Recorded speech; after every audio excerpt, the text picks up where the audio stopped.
I got to come out and say, all jokes aside, Brittany Griner was an absolute beast tonight.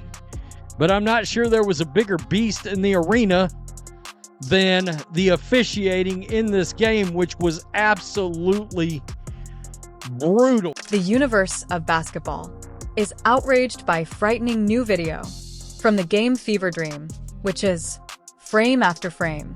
It is hard to ignore. Analysis shows what many people suspected but couldn't demonstrate: a methodical officiating pattern that was directed at Caitlin Clark during WNBA execs' rush to keep the fallout. The proof is incriminating and unable to ignore. Let's take a look at the final numbers. I got to tell you, number one, shame on the WNBA, because the WNBA and everything that's happened in the last 3 days absolutely wore down this Indiana Fever crowd. Could this officiating controversy at last compelled the WNBA will address its perceived bias against the biggest star in the league, or will they keep acting as though nothing's happening? Please share your thoughts below. The Indiana Fever recently suffered the Atlanta Dream 91-90s heartbreak. Difficult defeat without a certain, but that's not the. Here, the true narrative is what occurred in the game, or more precisely what was permitted to occur to Caitlin Clark during that hole. Contesting someone takes far too long on their hands and express gratitude for. They have put up an extensive video breakdown displaying each and every missing phantom foul call and obvious no call. Clark's involvement in the Fever Dream matchup, and I can assure you that this isn't "my squad was robbed by your standards" compilation. This is a systematic, clinical proof of something much more concerning. We got to just come out and say it. The original triplets showed up tonight. Aaliyah Boston, 24. Kelsey Mitchell, 24. Caitlin Clark had a monster game. 27 points, 11 assists, 5 rebounds. Those 5 rebounds she had in the first half of the game. First, let's set the scenario. Caitlin Clark possessed what is often rated as a monster game with 27 points and 5 rebounds and 5 assists. She pulled down rebounds during the first half. By alone, she tied the record with this performance for the most 20 years Courtney Vanderloot games with 10 points and 10 assists in WNBA history. Clark has participated in 42 games. Vanderloot has more than 400, which isn't merely shattering records that are destroying. Fever going without Sophie Cunningham here for their second straight game. They are two bigs. I think they'll make some adjustments, but they are doing a good job playing with two bigs so far. And there's Clark turning Almost didn't get across midcourt. Alicia Gray has it denied. Austin sends it back. Clark with numbers. Bounce pass Howard. Oh, and additionally, Clark rose to the 4th fastest player to reach 800 in WNBA history. Lifetime points in this match. Yet even so, with everything against her, she's continuing to create history each time she enters the court. Yet that's just what. Why is this recent footage so unsettling? What would her numbers look like if she was fairly officiated? As much as you don't want to have to lose a game like this, is going through some of those end-of-game situations early help? Yeah, absolutely. I think, yes, this stinks. We want to win this game. But, I think this is great for our team. A little adversity. How are we going to respond? How are we going to come in here tomorrow morning and watch the film and learn and get on the court and get better? And like I said, that's why this league is so great. You have a couple days and then you get right back to it. You find a way to respond. We have a chance to go there and play them, actually. So it's even better, I guess. We can, get a little redemption if we go down there and play well. So even bystanders spotted something was gravely flawed in the officiating. The boyfriend of Connor McCaffrey, Clark. It's good to see the W referees in mid-season, he completely cremated. Good for him and them. Jason Whitlock. Participating in this officiating cruise game is. The sentiment was universally awful. Throughout social media, when you have hardcore basketball enthusiasts and casual supporters, with expert analysts all stating the same thing, perhaps there is It has a certain quality, yet this new compilation transcends viewpoints and into the domain of indisputable proof. Let's down what the video demonstrates.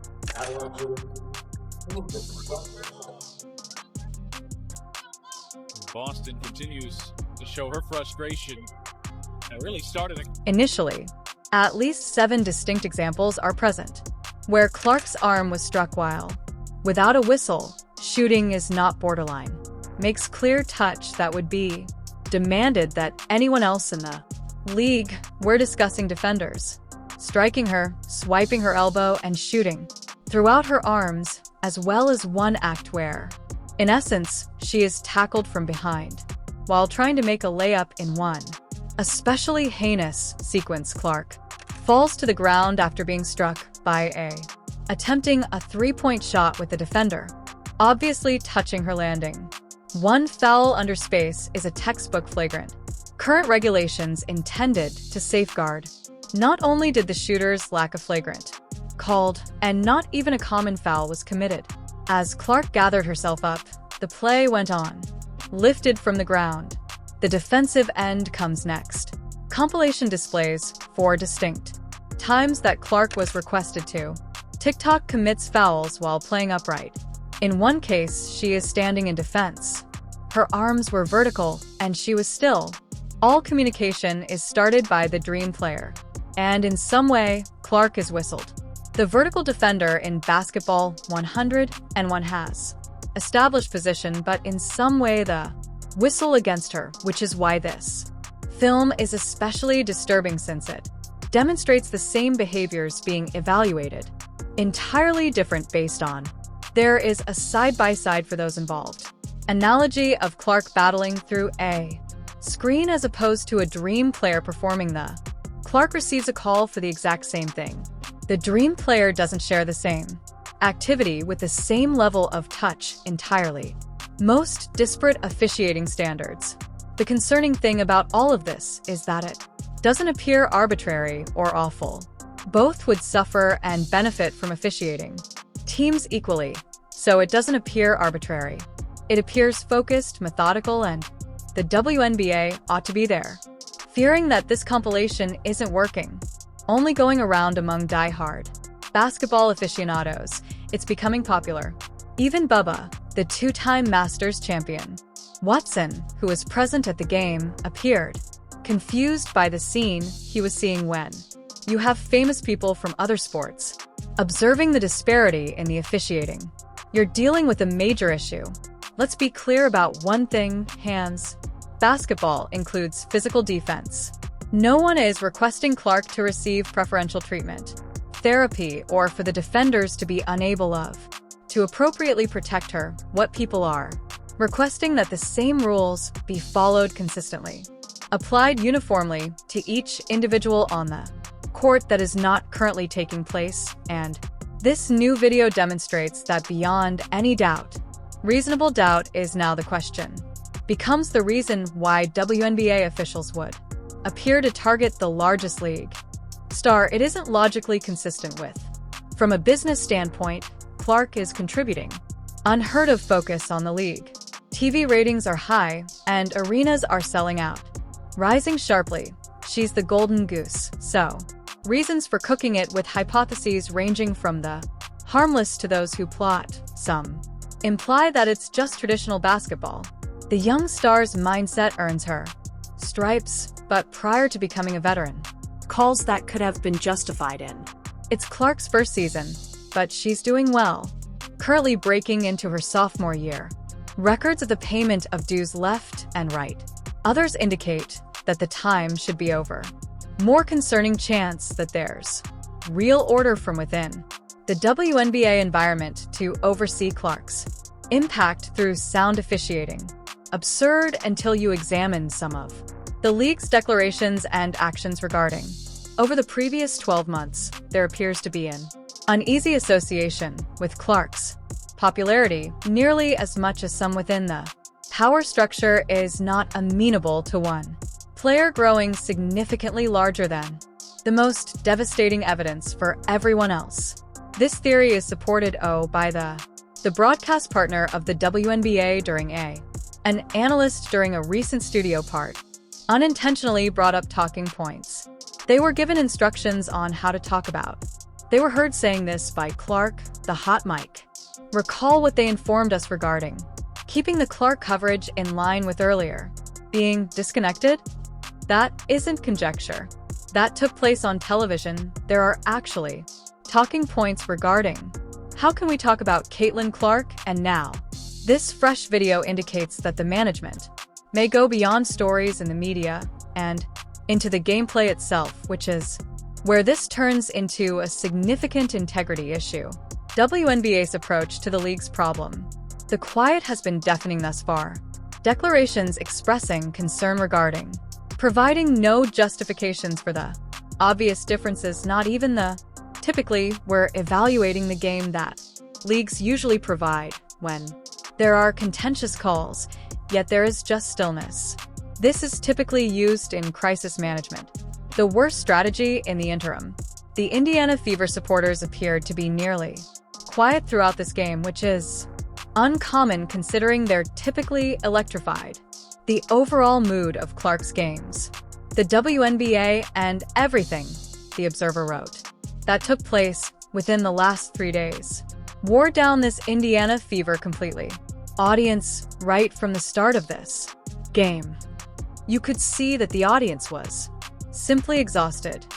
They were worn out, naturally, alluding to the baseless examination of the alleged racism, remarks made during the last Fever game, and probe against the Chicago Sky that was started using only unconfirmed, video-free Twitter postings or audio proof to back up the assertions. A study that even the Heavens coach who was formerly employed by Indiana was superfluous because he had heard nothing improper from the audience. That inquiry is still being conducted by the WNBA's announcement that they lack a completion schedule. In the meanwhile, they're permitting the cloud of mistrust to loom large over Indiana's supporters, basis that might have an impact on the environment during home games and even scheduling the All-Star Game for. It feels like Indianapolis is in danger, linked component of a more extensive pattern of behaviors that appear to be intended to reduce, manage, or keep Caitlin Clark under control, affect instead than accepting it, and that's when the WNBA's approach turns into totally unintelligible from a commercial perspective. Consider this. Millions more are coming thanks to Clark. Viewers of basketball for women, she's luring famous people from other sports. Similar to Bubba Watson, she's receiving widespread media coverage of the WNBA, has frantically looked for decades, and I'm referring to any logical environment where the league would be making every effort to support and safeguard this asset in its place. They're permitting her to be assaulted. Court with inadequate officiating. Protection, they're looking into her. Fan base of the team based on unverified rumors on Twitter suggest they're attempting to balance her coverage in spite of historic accomplishments. It's at a level, organizational malpractice. That's nearly impossible to understand. Why is this so annoying? Is the impact it has on basketball itself.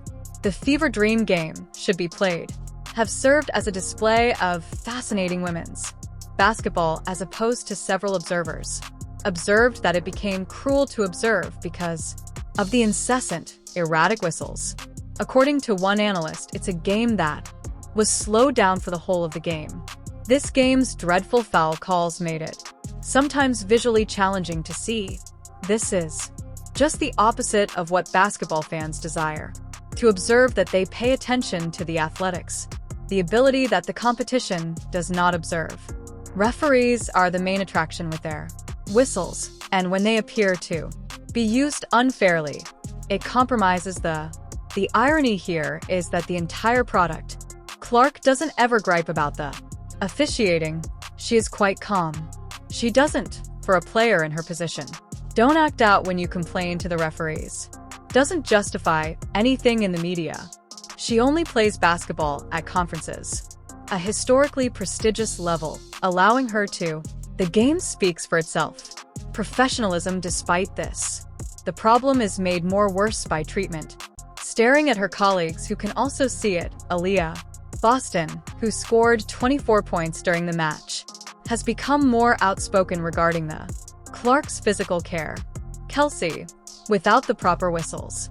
Mitchell, who scored 24 as well, has made similar findings. These aren't simply teammates defending a celebrity, they're top athletes themselves who acknowledge the inconsistent nature of the game.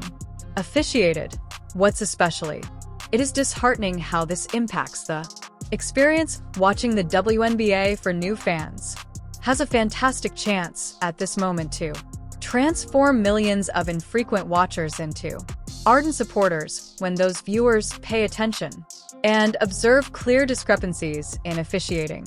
It gives out a bad impression that's difficult to beat because the game is rigged, not what any sports league wants to take away. The package will also be available to new fans. Draws attention to yet another concerning trend: how physical protection against Clark appears to take heart from the absence of whistles. Defenders are aware that they can avoid more bumping, more grasping, more touch. When protecting her, this has an impact on her performance, but it can also place her. The last thing the WNBA wants is harm danger. Their biggest celebrity is what they should want. Sidelines since authorities permitted excessive contact. So what occurs next? The compilation is quickly becoming popular throughout mainstream sports on social media. Outlets are beginning to increase the tale. The proof is also too obvious, thorough to be written off as prejudiced. WNBA fan complaints will eventually must deal with it. Their choices are restricted. They were able to recognize the inconsistent behavior and a pledge to improve. The simplest method, however, one that would necessitate acknowledging there's a problem, but they might overlook it, and I hope it surpasses their present approach, but one that grows less feasible as further data becomes available. Or they could go one step farther and recommend the compilation is selective or deceptive. Dangerous strategy considering how obvious the footage is. Any route they decide to choose, some damage has already been done. The story is developing and it's not a opening statement for the WNBA league. Feels uneasy about Caitlin Clark's fame and is used officiating to restrict her influence. Her admirers aren't naive, can observe what takes place when Clark gets blasted after driving to the basket. Without a whistle, a dream player receives hardly made contact with the opposite end and goes to the line for the free throw. Even casual observers can see the contrast. Observers, this compilation simply summarizes everything.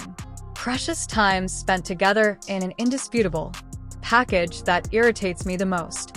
This circumstance is very needless.